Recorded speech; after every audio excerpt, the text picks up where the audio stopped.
ഞാനൊരു ലോണിന് കൊടുത്തിട്ടുണ്ടായിരുന്നു. ലോണിന് കൊടുത്തപ്പോഴത്തേക്ക് ആദ്യം പറഞ്ഞ് 2 പേരെ വേണമെന്ന്. പിന്നെ 2 പേരെ ഞാൻ ശരി 5 പേരെ ഞാൻ കൊണ്ടുതരാമെന്ന് പറഞ്ഞ് കൊണ്ടുപോയി. പോയപ്പോഴത്തേക്കാണ് അയാൾ പറയുന്നു ഇത് മാറിപ്പോയെന്ന്. അപ്പം ഞാൻ പറഞ്ഞു എന്നാൽ ശരി ഞാൻ സ്ഥലം നോക്കിയിട്ടുണ്ട്. അപ്പോൾ പറഞ്ഞ് ഒരു ഗവൺമെൻറ് സ്റ്റാഫ് വേണമെന്ന്.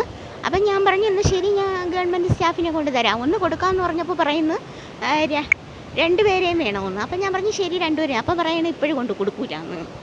ആ ഒരു കേരള ബാങ്കിലുള്ള മാനേജർ പറഞ്ഞതാണ്. അവിടെ എഴുതി വെച്ചിട്ടുണ്ട് ലോണ് കൊടുക്കുന്നുണ്ടെന്ന്.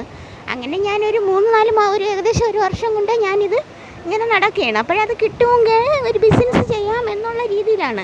അപ്പോൾ അയാൾ ആരോ പറഞ്ഞു വച്ചിരിക്കുവാണ് കൊടുക്കരുതെന്ന്. അപ്പോൾ അങ്ങനെ ഞാൻ ഒരു ബിസിനസ് ചെയ്യാൻ വേണ്ടിയിട്ടാണ് ഒരു എന്തെങ്കിലും ഷോപ്പ് ചെയ്യാൻ വേണ്ടിയിട്ടാണ് ചോദിച്ചത്. അപ്പോഴയാൾ അത് എനിക്ക് തരത്തില്ല. ഓണത്തിന് മുന്നേ ചോദിച്ചപ്പോഴും പറഞ്ഞു ഓണം കഴിയട്ടെന്ന് പറഞ്ഞു. അപ്പോൾ ഓണം കഴിയട്ടെന്ന് പറഞ്ഞപ്പോഴത്തേക്ക് ഓണം കഴിഞ്ഞിട്ട് പിന്നെ വന്നില്ല. പിന്നെ ഓണം കഴിഞ്ഞതിന് ശേഷം 2ാമത് പോയായിരുന്നു. ഓണം കഴിഞ്ഞിട്ട് പോയപ്പോഴത്തേക്കും അങ്ങേര് പറയുന്നു 5 പേരെ വേണോ, 5 പേരെ വേണമെന്ന് പറഞ്ഞ് ഞാൻ 5 പേരെയും കൊണ്ട് പോയായിരുന്നു. 5 പേരെയും കൊണ്ട് പോയപ്പോഴത്തേക്കും 5 പേരില്ല, 5 പേര് വേണ്ട, ഇത് ഇപ്പോൾ ഇവിടെ കുറച്ച് ദിവസം കഴിഞ്ഞേ തരുവുള്ളൂ. ഇങ്ങനെ ഇയാൾ പറഞ്ഞു വെച്ചിരിക്കുകയാണ്.